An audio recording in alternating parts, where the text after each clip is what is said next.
and queries over Ruto's 5 trillion funds. So it's being questioned, and that's why they're saying concern priced in a tight corner by Kenyans who have rejected tax increases and limited room to borrow. President Ruto has restored to using public money to attract private sector investments in public projects, promising to make Kenya a first world country in 30 years. Do you think that is realistic?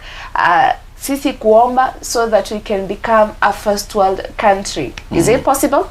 And also, but a day after the cabinet approved the establishment of the two kitties for the 5 trillion plan, questions have emerged on the formation, utilization, management, and accountability of the funds. That is how they were used. And when we highlight up at a glance, they have highlighted a statement that our president said, we will close the gap between rich and poor in our country and lay a firm foundation for Kenya's transition to a first world economy. But I wish wakiomba hizi pesa zenye wanaomba, they will also explain how they're planning to pay it. Wananchi ndio watalipa ama it's the money that they're getting from these projects that they have invested. But still people are questioning about the accountability of this money that is 5 trillion. And you know, Kenya has faced high public debt, rising cost of living, and strong public resistance against that is tax increases. And that's known as the current situation after the cabinet secretary approved the establishment of the two major funds.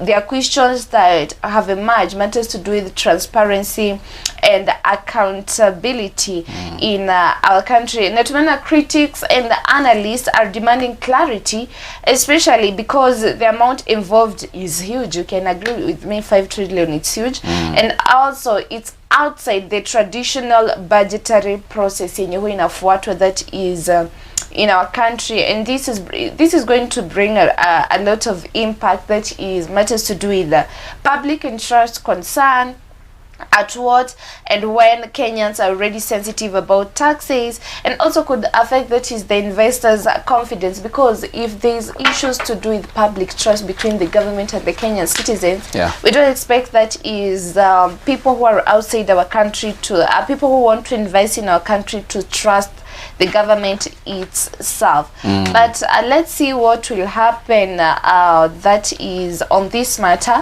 On page 7, because the story is on page 7, when we highlight a statement here from our president, alisema that we have a plan as a government and we will soon go to parliament to establish the National Infrastructure Fund to ensure we complete and build enough roads in our country. But despite his statement, economists continue to warn that there is a risk of possible interference with funds by the government. So let's see what will happen. Unajua kuna kitu moja, actually it is a good thing to have that vision ni vizuri sana kukuwa na hiyo projection ya mali ambao wanahitaji kutupeleka, but at the same time we need to ask ourselves, hata kama Singapore, China na wale na Japan na kule kwingine wako na very good infrastructure, before fike hapo ni mikakati gani ambao waliweza kufanya? Because even if we say that they need now to close the gap between the rich and the poor, who are the rich and who are the poor? Also is also a definition that they need also to address it.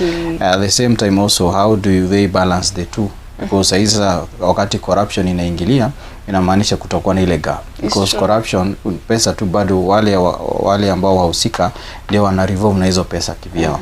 But wakati corruption inamalizwa, inamaanisha ya kwamba hii pesa ambayo inafaa ifanye kazi fulani itafanya hiyo kazi. At the same time inamaanisha pia kuna mechanism structures ambazo zitaweza kutengenezwa, because when you say that you need now to close the gap and yet unakuta kuna system ambazo bado zina fail.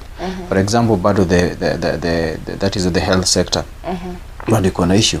Ukienda pale dispensary ambayo iko karibu na common mwananchi, iko na dawa, iko equipped, iko namna gani? Because wakati sasa huyo mwananchi ana struggle inamaanisha ile pesa kidogo pengine ambayo angepata ya kufanya development yake personally, inamaanisha sasa inabidi aweze kuseek more, that is a health services.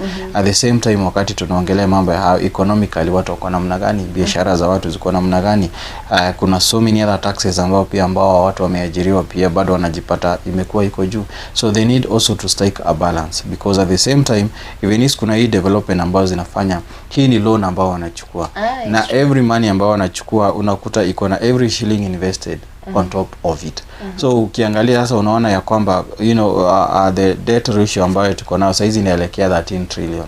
Na na the government that is unaona bado hata moja haijakuisha na ile pesa ambayo yote imechukuliwa. Then at the same time kama hiyo pesa imechukuliwa, kuna impact fulani ambayo imeonekana na that resources. Sasa hizi at the same time niliona pia wakianza kuongelea mambo ya hunger issue in some of the part of our nation.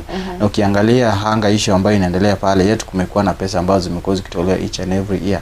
So even if now kuna hii vision ambayo ni mzuri sana, there are certain structures that they need to do, because pia ukiangalia gazeti la Standard page 4 imeweza kuelezea mambo ya hiyo fund, imeweza kuelezea pia that is the project ama the vision ambayo the president akonayo, but how do we get there? Yes. So I don't know, mwananchi, mawazo yako ni yapi if you're really on the right trajectory into becoming that is the first world country? Yes. Umesema term ya kwanza ijaisha, tunaelekea 13 trillion. Yes. Don't forget there's some people, there are people, the president himself believes in 2 terms. So let's see what will happen. It's politics, tutaona. Okay.